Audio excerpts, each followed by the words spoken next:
Hello everyone and welcome back to the Common Sense Crypto channel. As with you always, this is Rich doing another video today on XRP. So I hope you're all having a wonderful day today wherever you are in this great world. We're gonna talk about XRP. And I gotta start with this. Breaking: SEC set to vote on dropping Ripple appeal at closed meeting on July 24th. You know what's most likely going to happen on July 24th? Nothing. These closed door meetings at the SEC come and go and nothing happens.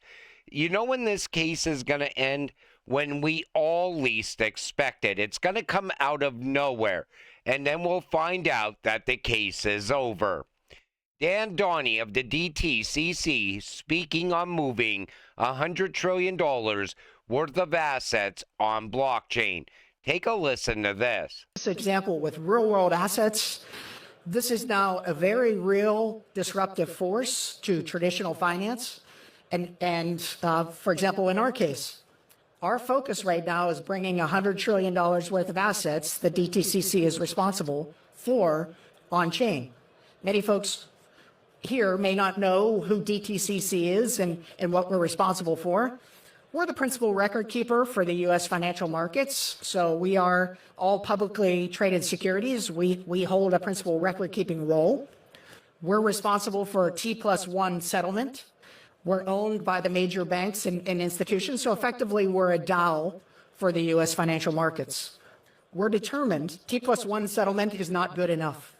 We're really looking to take advantage of real-time settlement from blockchain rails, and it's our responsibility to bring those assets into the market.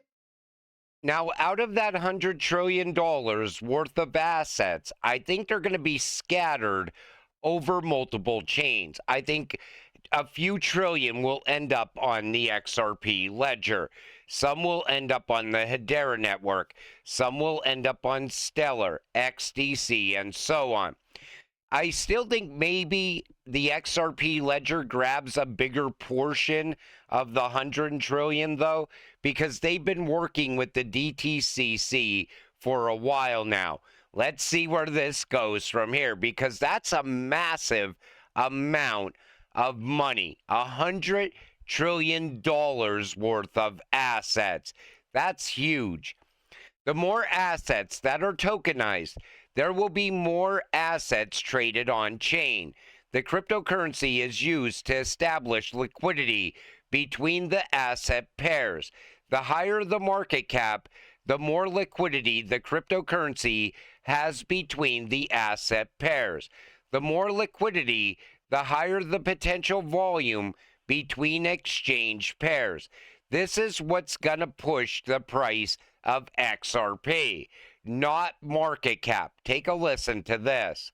People are so used to looking at businesses and valuing them via market cap, but as far as the volume on a network is what's going to drive price of the underlying native asset that's going to facilitate those transactions. You can actually look at this in any other market or any other asset. Like look at oil. It doesn't matter how much oil there is in the world. What matters is how much oil is being traded currently in the world. And if there's a higher demand in oil to be traded, you're going to see a spike in price solely based on the fact that there's only so much. This is where people get so hung up on like tokenization and how many assets and what's the total supply and all that. But there's an element of, but fundamentally speaking, if more people demand a limited supply of a certain good, there's going to be an increase in the price of that. The only difference between oil and cryptocurrency is the demand in the supply, the demand in the asset comes down to the demand in volume for assets that are tokenized on chain, while the current, I guess you'd say, native asset is used as a form of capital to exchange those assets that are being exchanged on chain, that trade volume.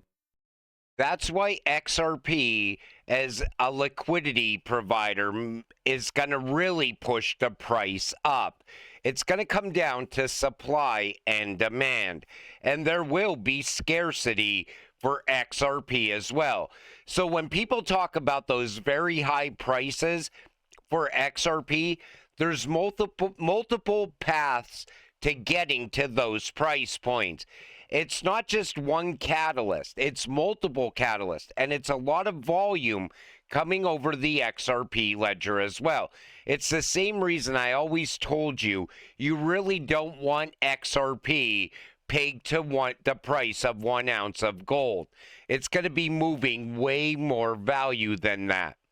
I'm not furious. Many people had time to back up the truck.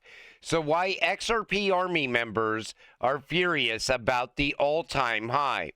It's not that they're mad that we're at an all-time high or that we achieved an all-time high. What they're mad about is the time it took to get there. And it was because of the Ripple versus SEC case. Most XRP investors, if they've been holding for any period of time now, realize that if that case never happened, XRP would be at such a much higher price point already. It was like we watched the SEC just hold down the price of XRP for the last 4+ years. It's the same reason I told you that right now, nothing is holding XRP back in this run because it's no longer looked at as a possible security. However, with institutional demand coming into this space, we want that case cleared up ahead of time. Because if that case is finally done and over with, you will see a massive amount of institutional demand for XRP. I still think XRP has a lot of recovery to do as far as price. But I'm excited about the all-time high happening, but it should have happened a long time ago. XRP praise from a pro. Gilberti South gets it. Understands the financial system, understands Ripple's mission. Not a Solana, Ethereum guy, but he gets XRP. Take a listen to this. So we sold it and kept our eye out looking. Not a real Solana or Ethereum guy, but XRP I get. And XRP, the Ripple team, I understand the financial system. I understand the banking system to some degree. And I understand, as we all do, when you try to send a wire, it's a hassle. And, you know, in the old days, it was T+3 settlement. We're now at T+1 settlement for a lot of stocks and futures and options. Well, that's still ridiculous. Yeah. So anything that speeds up the system, the whole blockchain, the Ripple team from their outset have been out there laying the groundwork in the background to change the financial system, primarily through transfer of assets, primarily through. And he's right. While everybody was out there looking at Bitcoin, listening to the hype all over the mainstream media news, Ripple for years has been building out an entire new financial system in the background.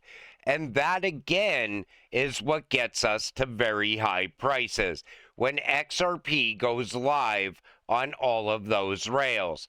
You know, ever since XRP reached an all-time high, I see so many videos and so many posts about the $10,000 XRP. And they all come up with the same solution. We're going to have to be moving tokenized treasuries, bonds, CBDCs, and so on. I still like Jake Claver's idea.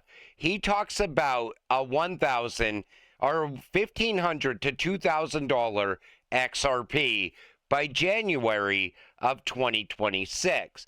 Now, a lot of people would say that's very far-fetched, but one thing that he mentioned is all the catalyst happening. That's what will get us to that price point. Now, as far as a $10,000 XRP, most likely, if that was going to happen, it would most likely happen over the course of the next 24 months. And the reason I say that is because we're on the verge of clarity now. And we're going to get clear rules of the road from Washington very soon. The case will be already done and over with. ETFs will have already happened. But a lot of countries are going to be going live with their central bank digital currencies. A lot of countries are going to be going live with stable coins as well. Now, XRP moving all of those transactions every single day. That's how you get to those high price points. And it's not just going to be transactions, it's going to be tokenized assets. We have real estate coming on the XRP ledger. Think about somebody selling a house and transferring a house from one person to another. You know, there's going to be so much value running across the XRP ledger, and it's going to bring value to XRP at the same time. And it could happen so quick, and people don't realize that. You know, there was a time where people always said Bitcoin will never go above $1,000, and then it did. Then they said, well, it's never going to go above $10,000, and then it did. And then they said it would never go above $50,000. And guess what? It did. And scarcity is not a use case. It runs on hype and the belief that it could go higher. XRP actually has use case and utility. And right now, people are always saying the same thing. It's never going to $100. Wait until it does. Then they'll say, okay, but it's not going to $1,000. And then it will. And then they'll say it's not going above $5,000. And then it will happen again. And it will happen very quick because XRP was chosen long ago by the IMF, the BIS, the biggest central banks in the world have told you that XRP is the chosen one. Even the World Economic Forum has talked about it multiple times. All the BIS white papers are all based around Ripple technology and XRP liquidity pools with that on-demand liquidity. That's how we get to those price points. I don't think Jake Claver is wrong, but the catalyst have to happen first. The catalyst will give us a better timeline because as each catalyst plays out, the price of XRP will rise.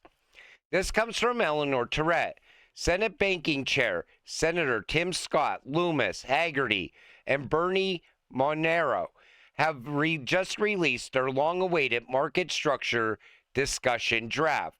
It was set to be released last week, but was delayed because of the House drama. It builds on the House Passed Clarity Act, as well as Loomis Gillibrand, and takes aim at tokens classification, regulatory fragmentation, banking, disclosures, illicit finance, and more.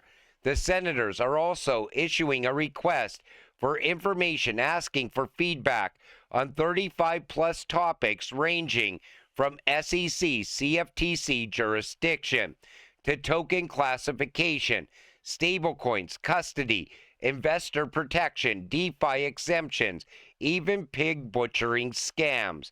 And this is that new bill here. You could read it for yourself. It's very lengthy. But one thing that's going to come from this that's going to be the biggest game changer is not just is it a commodity or a security, but what is a utility token and what is a speculative asset? That's going to be the biggest game changer. And it looks like most likely this is going to go into effect later this year. I see some people saying it can happen as soon as the end of August. Other people are saying end of September. I see some people saying it's not going to happen until October. But I think the Rippleverse SEC case will be wrapped up before the Clarity Act gets passed. That's my thoughts on that. And then this letter circulated about Jerome Powell resigning. This is a fake. Jerome Powell didn't resign. However, I hope this becomes reality soon. And you can see by the stamp right here that this is not a real document. I just want Powell to cut rates. If he cuts rates, it's go time. If he doesn't cut rates at the end of the month, we are most likely going to see another pullback. I don't think it's going to be a major pullback because most likely it would be priced into the market already. But him cutting rates, that would be an absolute game changer. Let's see what happens when the end of the month gets here.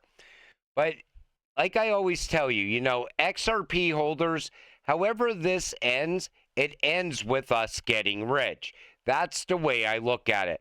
So even if things take a little while longer to get to where they're going, I'm fine with that. I know the end result. We all get financial freedom.